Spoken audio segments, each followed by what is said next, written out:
Bom dia, estamos ao vivo aqui no Facebook, simultaneamente no YouTube, com o nosso Giro da Manhã, trazendo as notícias fresquinhas para você da Prensa de Babel, sempre às 8 horas, aqui com as minhas colegas jornalistas, Laís Vargas, Débora Evelyn e Maria Fernanda Quintela. Bom dia, meninas, tudo bem?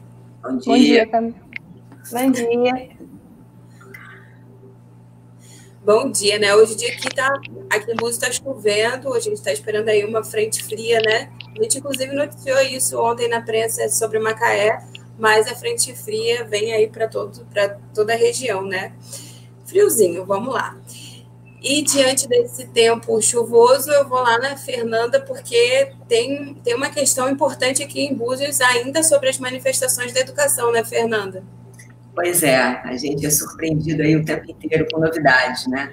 Primeiro, assim, eu queria esclarecer até os pais, porque eles estão muito preocupados, porque alguns estão recebendo algumas ligações solicitando informação sobre o CPF dos alunos e algumas informações assim. E ficaram assustados, né? Porque tem agora a Secretaria de Educação está fazendo o cadastro para os cartões, para o auxílio dos R$200 para cada aluno. Só que alguns alunos, eles estão com, parece que o cadastro não estava completo, porque como a pandemia começou em março, alguns ainda estavam naquela movimentação de matrícula e não tinham terminado todo o cadastro. Então, esses que estão com o cadastro incompleto, as escolas estão entrando em contato. Então, os pais que ficarem preocupados, façam contato com a escola para terem certeza que vem de lá a ligação. Mas os professores estão avisando que são ligações realmente das escolas, que pode informar. Pode, mas é sempre bom checar, né? Porque as pessoas estão meio preocupadas. Mas é só para informar que realmente esse movimento está acontecendo. Alguns pais estão recebendo essa ligação das escolas para poder fazer esse cadastro do cartão, de quem não estava com toda a documentação completa na escola. Tá? Só para esclarecer. Até quem não recebeu a ligação, de repente pode ligar, né? Tentar entender o que está acontecendo. Eu sempre repito aqui que eu sou mãe de aluno da rede e eu recebi esse pedido do CPF que estava incompleto numa das escolas de um dos meus filhos. E realmente você, nesses tempos, alguém te ligar e te pedir seu CPF, você fica meio preocupado, né?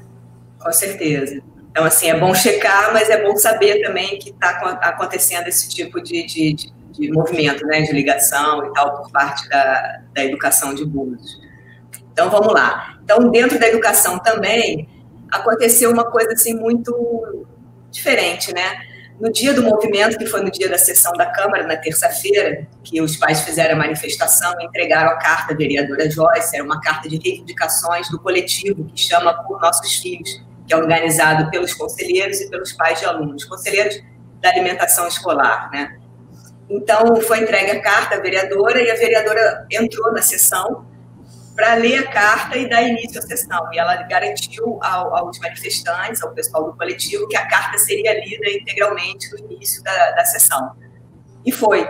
Só que alguma comissão de pais subiu até para acompanhar a sessão, mas demorou um pouco, subiu depois que a sessão já tinha iniciado e perdeu a leitura da carta.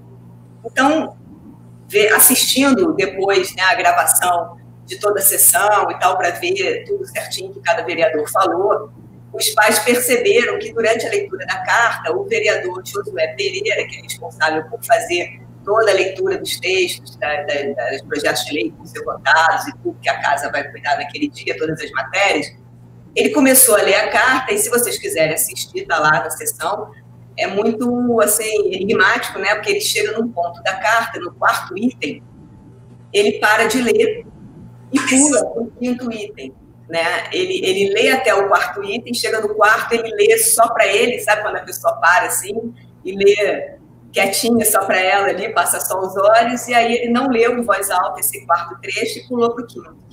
Então, assim, para esclarecimento das pessoas e para que seja dada publicidade a essa carta devidamente, a gente vai lê-la aqui agora, esse trecho que ele omitiu, e nós vamos colocar também no nosso site, vamos publicar a carta na íntegra, para que todos que tenham alguma curiosidade sobre isso possam ver, né? Possam esclarecer. Então, vamos lá. O quarto item dessa carta, ele chama assim, quanto à execução do Programa Nacional de Alimentação Escolar, que é um item muito importante. Então, o que os pais querem? O que eles estão reivindicando nesse momento? Eles querem a publicidade dos extratos bancários e de aplicação dos recursos do Programa Nacional de Alimentação Escolar transferidos ao município de Armação dos Búzios. Eles querem a publicidade das medidas adotadas quanto às proteínas de origem animal armazenadas nos freezers das unidades escolares. Eles querem a publicação da prestação de contas acerca dos motivos da suspensão dos repasses dos recursos do Programa Nacional de Alimentação Escolar durante o exercício de 2020. Eles pedem também as medidas adotadas para restabelecimento dos repasses federais referentes ao Programa Nacional de Alimentação Escolar. Eles pedem o cumprimento da legislação que versa sobre o acesso do Conselho Municipal de Alimentação Escolar às informações referentes à execução do Programa Nacional de Alimentação Escolar, conforme solicitações do colegiado, que é o Conselho. Criação e implantação e efetivo funcionamento de mecanismo de transparência dos trabalhos e de todas as ações do Conselho Municipal de Alimentação Escolar e segmentos do colegiado representados. É isso.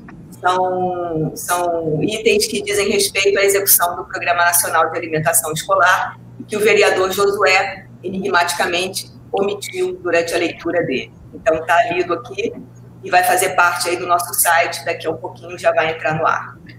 Agora fica a pergunta no ar, né? Por que o vereador Josué omitiu essa parte tão importante de uma carta elaborada por pais, né? A gente fica...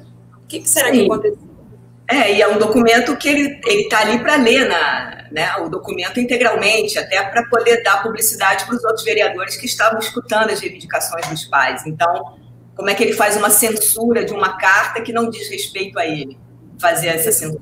Né? Isso, para mim, é tido como uma falta de respeito muito grande com o movimento, com os pais, né? E com a credibilidade da Câmara também, né? E até porque a gente tinha, né, no dia da votação, a transmissão ao vivo da Câmara, tinha mais de 200 pessoas, então, só ali assistindo naquele momento. Então, é um canal importante para que a carta fosse lida de forma adequada, né? Fica até a sugestão para que ela seja relida, né? Se eu não me engano, a sessão é agora, 10 horas. Até que vale o pessoal do coletivo solicitar isso, porque, inclusive, é uma falta de respeito com a própria presidente da casa, Joyce, vereadora Joyce Costa, que se comprometeu com um coletivo que a carta seria lida na sua integralidade. Então, assim, é realmente muito, muito estranho isso, né? Vamos torcer para que tenha sido apenas um lapso ali no momento da leitura e que seja publicizado mais uma vez, né? Eu acho até que ele deveria vir a público explicar por que ele fez isso, né? O que levou o vereador a omitir um trecho tão grande da carta, né? Que ocupa quase uma página inteira da carta. Bom, e agora aqui mais uma notícia sobre aqui a prefeitura também, né? Arquitetos, engenheiros civis, eles denunciam uma cobrança ilegal de ISS para aprovação de licença de obras em Búzios. Ela é considerada abusiva, essa cobrança, porque essa prática foi adotada pela prefeitura recentemente e ela exige que o proprietário de um terreno pague o valor relativo ao imposto sobre o serviço de construção, mas antes de começar a construir. Isso aí é uma coisa que você calcula à medida que você está empreendendo e está fazendo a sua obra, e você paga isso ao final no ABITS. Quando você vai solicitar o ABITS, é feito esse cálculo, e o que você eventualmente não tenha pago durante a obra, você termina de pagar ali. Mas você cobrar isso antecipado para liberar uma licença, isso é considerado irregular e abusivo, porque, inclusive, as pessoas não são obrigadas a fazer a obra quando elas tiram a licença. Muita gente tira uma licença de obra, mas acaba desistindo, por N motivos, né? Ou fica protelando a obra, às vezes a pessoa não tem aquele dinheiro que achou que ia ter, ou não é mais um momento propício para fazer a obra, e aí segura por mais um período, e essa licença ela pode ser renovada, né? Então, você cobrar antecipado pelo ISS para gerar a licença, realmente é abusivo, e eles estão denunciando isso. Isso é uma prática ilegal que a Prefeitura de Búzios resolveu fazer aí de uma hora para outra. E com isso também a gestão atual acaba pegando um recurso que poderia ser da próxima gestão, porque uma obra, uma licença demora em média quase que 1 ano para sair, e a obra mais alguns meses, né? Então a gente sabe que esse recurso seria pago somente numa outra gestão, né?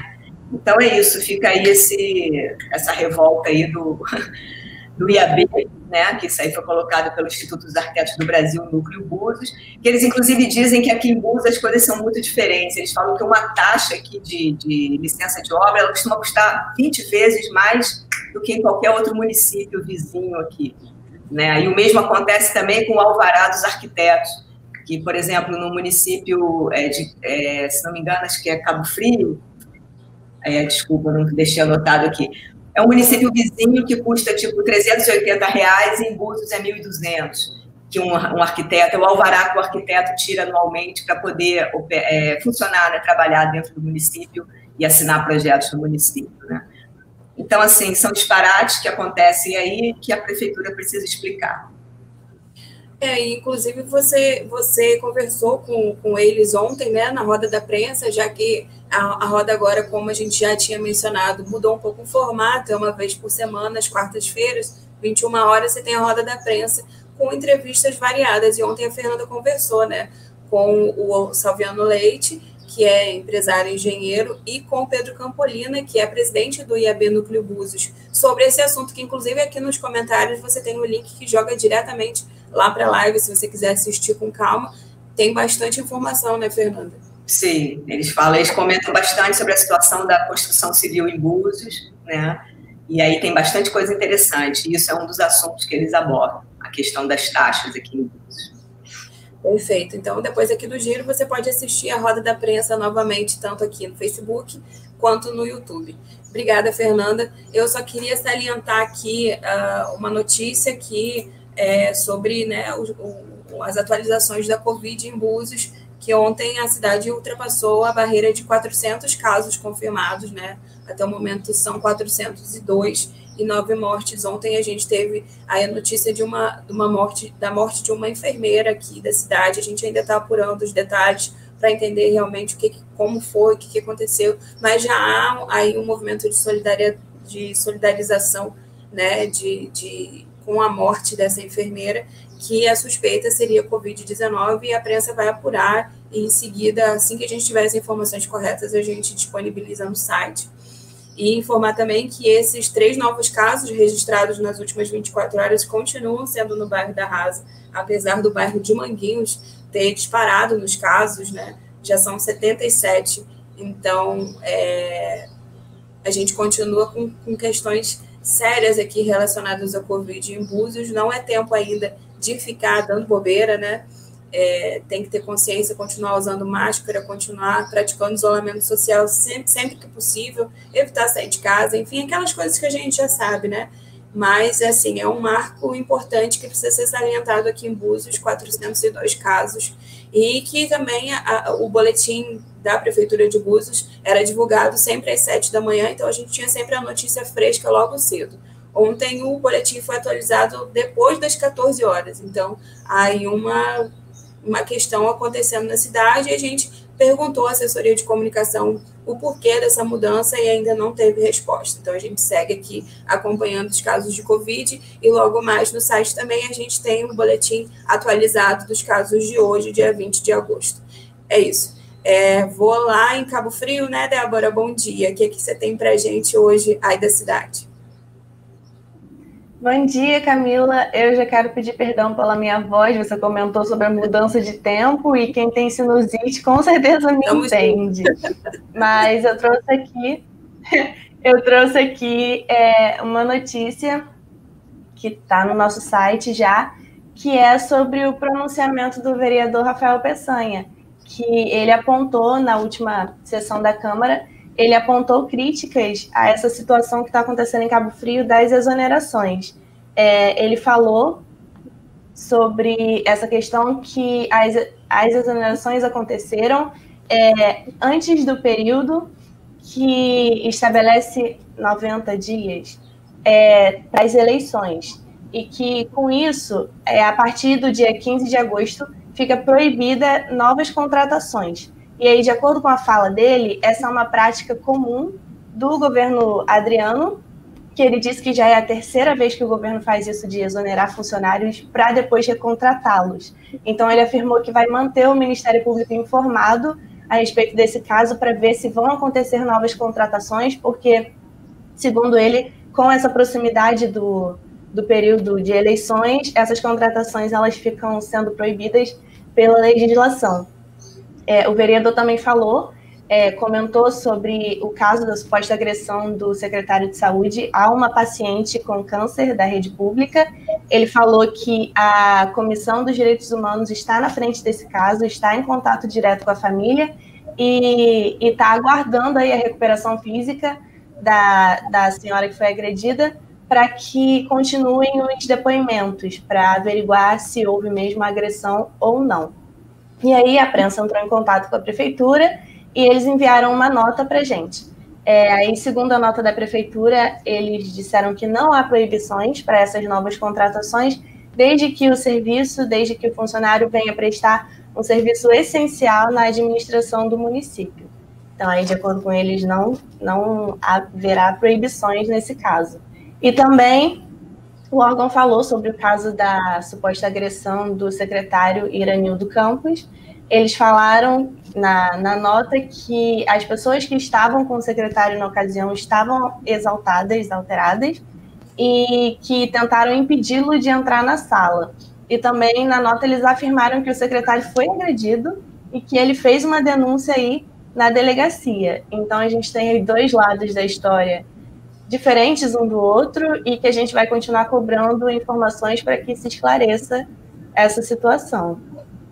Vale destacar, né, Débora, que o vereador Rafael Peçanha é o líder da oposição na Câmara, por isso a gente procura sempre trazer as informações para vocês aqui relacionadas à fiscalização no município de Cabo Frio e sempre oferecendo o outro lado para que a Prefeitura de Cabo Frio possa se manifestar também, assim como em todas as cidades. E, inclusive, a gente já recebeu aqui, acho que 2 vezes, o prefeito Adriano Moreno, e o espaço está aberto também todas as vezes que qualquer um desses gestores que são citados aqui, ou as pessoas públicas que a gente cita aqui no Giro ou na roda da prensa, tem espaço para dar sua versão sempre, né?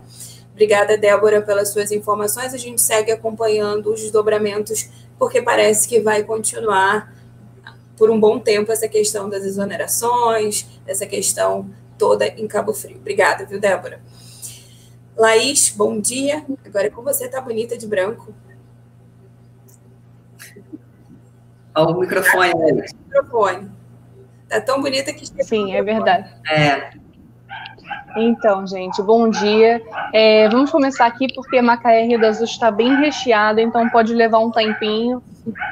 Vamos começar com a questão de Rio das Ostras, onde aquela morte por uma suposta negligência da prefeitura em relação à saúde, né, daquele homem, Erickson, de 32 anos, que morreu por conta de Covid-19, mas durante uma transferência entre a unidade de saúde de referência que é a Covid em Rio das Ostras a um hospital em Niterói, o cilindro de oxigênio dele teria ficado vazio e ele teria teria sofrimento respiratório, né? O nível de saturação dele de oxigênio teria abaixado para cerca de 40%, que é muito abaixo do usual, do normal, do desejável, né? E a esposa dele, a Fabiana Moreira, acusa a prefeitura de negligência. Então, ela fez agora, oficializou um BO, né, um boletim de ocorrência, e parece que a morte dele será investigada como um homicídio culposo. Então, isso é bem sério, né? E é o primeiro passo que ela deu para a oficialização desse caso, que é uma morte, né? Mas será que tem realmente uma negligência por trás? Então, o pessoal daqui de Rio das Ostras da delegacia vai investigar. Muito sério, né? Assim, o BO já dá um norte, né, sobre a investigação, e a gente vai acompanhar também, porque é difícil você confiar de que vai ser transferido e, de repente, vir a morrer assim de uma forma tão estúpida, né, Laís? Sim, é verdade. Ele foi transferido no dia 11 e ele morreu no dia 15, cerca de 4 dias depois, mas a esposa realmente afirma que a piora no caso dele foi decorrente da situação do oxigênio, entendeu? Ok. Perfeito. Agora, então, a gente pula para Macaé, onde nós temos várias notícias aqui também. Vamos começar com a questão de que um dos pré-candidatos à Prefeitura de Macaé é um nome muito conhecido, chamado Igor Sardinha. Ele tem já um perfil já na política, porque ele já foi vereador também em Macaé. Ele recebeu apoio de uma outra figura bem conhecida, é o ex-prefeito Riverton Mussi, entendeu? Ele recebeu e oficializou esse apoio nas redes sociais, então também tem uma matéria sobre isso lá na prensa, entendeu? Quem quiser dar uma olhadinha, é um pequeno panorama dessa questão, o que está relacionado a esse apoio, né? Tanto em alianças políticas, quanto um panorama de pré-eleições. Isso também está lá. Agora a gente vai pular também para a Câmara Municipal de Macaé, onde o vereador Marcel Silvano conseguiu aprovar uma proposta de fornecimento de aparelhos digitais, tablets, já com pacote de acesso à internet para os professores e alunos da rede municipal. Então essa proposta já foi aprovada, então ela aguarda provavelmente a sanção da prefeitura, entendeu? A questão das reclamações dos professores na educação por falta de insumos, né, pedagógicos para poder realmente ensinar os alunos durante a pandemia, e dos alunos também que muitas vezes não têm acesso à internet. Vocês em Búzios também estão passando por uma situação parecida. Então essa proposta ajuda bastante a tentar, né, dar uma luz a essa questão. Então a outra questão também é que os fiscais de Macaé já começaram a multar as pessoas na rua que estão andando sem máscara. Essa também é uma matéria que se encontra lá no site para quem quiser dar uma olhadinha, entendeu? A gente também aqui em Rio das Ostras, as pessoas também já estão começando a tomar ciência, né, que tem que andar realmente com a máscara por conta dessas multas. Rio das Ostras também está sendo aplicado. E esses valores, né, da arrecadação com as multas não serão perdidos. Eles serão revertidos para instituições de caridade que ajudam as pessoas portadoras de necessidades especiais. Então é bem legal isso. Então já sabe, Macaé tem que andar de máscara, sem máscara é multa. Eu vou fazer só uma correção aqui, que eu recebi informação dizendo que a líder da oposição na Câmara em Cabo Frio é a Letícia J, vereadora Letícia J, e não o vereador Rafael Peçanha. Então, feita a correção aqui, e a gente, aqui, nós mulheres, na maioria, a gente tem que ressaltar que as mulheres têm ocupado cada vez mais os cargos de liderança, e a gente se alegra diante disso e precisa fazer correção. Então, a líder da oposição na Câmara de Cabo Frio é a vereadora Letícia J. Camila, não, desculpa, deixa eu fazer um parágrafo, uma nova inserção aqui, porque eu acabei esquecendo. Nós também temos uma nova matéria sobre o perfil de candidatos em Macaé. Dessa vez, a pessoa que está falando, que está sendo escrita, né, um perfil sobre ele, é do pré-candidato André Lobo Borde, que ele é também um nome conhecido por algumas polêmicas em Macaé, entendeu? Então tem lá um perfil completinho sobre ele para as pessoas de Macaé que estão na procura, né, do seu melhor candidato. Isso aí, a prensa entregando aí para você o perfil dos pré-candidatos em Macaé. Antes da gente finalizar, a gente acabou de publicar aqui uma notícia, agora fresquinha no site da prensa, sobre uma apreensão de drogas em Macaé. 2 homens são presos em Macaé com drogas e armas, e a PM apreendeu 1.912 pinos de cocaína e 390 buchas de maconha, além de 90 munições intactas. 2 homens foram presos, né? Então, essa notícia fresca está aí no site da prensa, uma grande apreensão de drogas em Macaé. Você pode visitar prensadebabel.com.br, aí nos comentários já tem o link, é só clicar, você fica por dentro das nossas notícias. E lembrando que a prensa aqui inicia às 7 da manhã, então 7 da manhã você já está aí com a gente bem informado, e o giro acontece de segunda, a partir de agora, de segunda a sexta, às 8 da manhã, e sábado às 9. Então, você pode ficar bem informado com a gente aqui logo de manhã, sabendo as principais notícias das cidades de Rio das Ostras, Macaé, Búzios e Cabo Frio, logo cedinho, e acompanhar os desdobramentos e as novas matérias que a prensa produz durante o dia lá no nosso site. E se você, é claro, quiser receber essas informações em primeira mão, é só você mandar uma mensagem para o nosso WhatsApp, é o 22 99287 8832.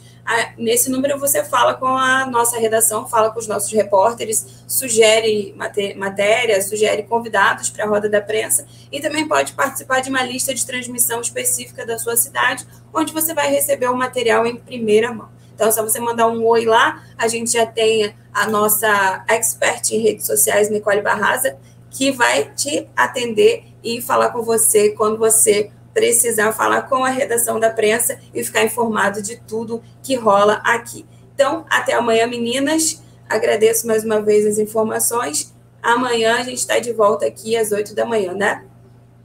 Isso aí. Tchau, tchau. Tchau, tchau.